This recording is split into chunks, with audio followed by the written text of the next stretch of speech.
Madame, hier soir, 70 personnes ont manifesté devant l'ambassade de France contre la liberté d'expression à l'appel du comité de coordination des organisations juives de Belgique, le CCOJB. À les entendre, Hitler serait ressuscité et incarné en la personne de l'humoriste Dieudonné. Non, ce n'est pas une blague, je vous assure, c'est bien ce que l'on tente de nous faire croire depuis près d'un mois. Depuis 10 ans, Dieudonné est persécuté pour oser tourner en ironie une idéologie bien pire que le nazisme, le sionisme, dont les enseignements se trouvent dans le Talmud, un livre qui compare les non-juifs à des singes, qui autorise le viol des enfants non-juifs et le vol des non-juifs. Comme quoi, la liberté d'expression est une notion à géométrie très variable. Le Talmud est autorisé, Dieudonné est interdit. N'écoutez pas Dieudonné, c'est un antisémite. L'accusation d'antisémitisme est pratique. Dieudonné ne peut pas parler des juifs, c'est interdit. Il ne peut pas dénoncer par son humour les dérives et les crimes des sionistes. Là, la liberté d'expression s'arrête. La Shoah, 6 millions de morts, paraît-il. Un des seuls faits historiques qu'on ne peut remettre en question. Par contre, la colonisation belge au Congo, plus de 10 millions de morts. Et on nous dit au musée de l'Afrique de Tervuren que c'est l'apport de la civilisation aux Congolais, en occultant les massacres et les génocides commis par les colons. Comme quoi l'histoire retient ce qu'elle veut, ou plutôt ce que vous voulez. Tout dépend de la valeur et de l'identité des victimes. La liberté d'expression est selon moi sacrée, et si on peut traiter Dieudonné de fasciste, d'antisémitisme et considérer la quenelle comme un salut nazi inversé, Dieudonné doit être libre de dénoncer le lobby sioniste et ses crimes.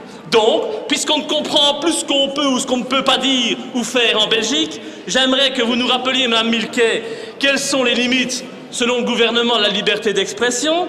Pourriez-vous nous éclairer sur votre définition de l'antisémitisme? Y a-t-il une montée de l'antisémitisme en Belgique? Est-elle comparable à l'islamophobie qui se développe dans notre pays? Et enfin, comptez-vous suivre les demandes formulées par les manifestants du CCOJB et calquer votre politique en matière de liberté d'expression sur la politique de votre collègue français fasciste? Non, pas fasciste, excusez-moi, c'est un lapsus, socialiste, Manuel Valls.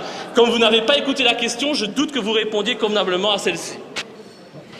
Madame la ministre.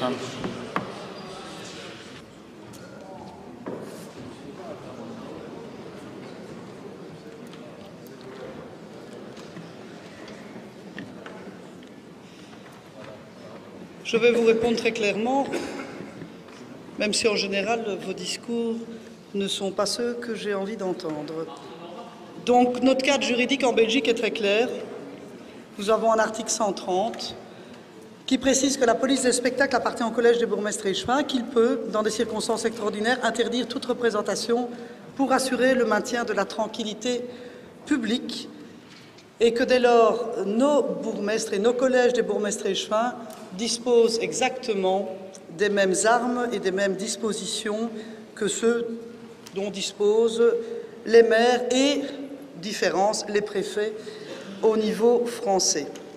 Cette législation est bien connue. Il y a d'ailleurs déjà eu, pour des craintes et des raisons de risque de troubles à l'ordre public, des interdictions qui ont déjà eu lieu dans notre pays et qui étaient, je pense, légitimes eu égard aux différents quartiers et eu égard au fait que, contrairement à ce que vous dites, je pense pour moi que les propos de M.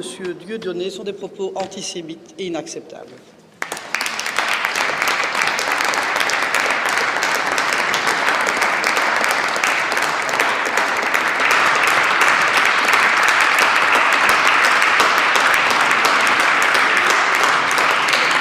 Je vous rappelle, Madame la ministre de l'Intérieur, des décisions ont été rendues ici en Belgique par des tribunaux et ont reconnu que les interdictions qu'on avait affligées à Dieudonné n'étaient pas légales et qu'il n'était pas antisémite. Mais donc, je vois à quel point vous respectez la démocratie et les décisions de justice. Et donc, sur la RTBF, vous avez considéré Dieudonné comme un ennemi de la démocratie. Et j'ai envie de rire, parce que Goldman Sachs, les Rothschild, l'usure et vos guerres néocoloniales, dont le seul but est le pillage des ressources naturelles et le vol de la terre des Palestiniens au nom de la Shoah, cette Shoah mise en œuvre et financée par, rappelons-le, les pionniers du sionisme. C'est ça votre démocratie? Quand un Français fait une blague sur un Belge, c'est de l'humour. Remplacez le Belge par un Juif et vous aurez de l'antisémitisme.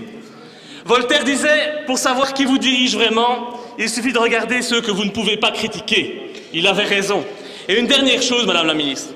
Quand des jeunes posent aux côtés de Di Rupo en faisant une quenelle, vous voyez la quenelle, ce que c'est, ça ne signifie pas qu'ils sont antisémites.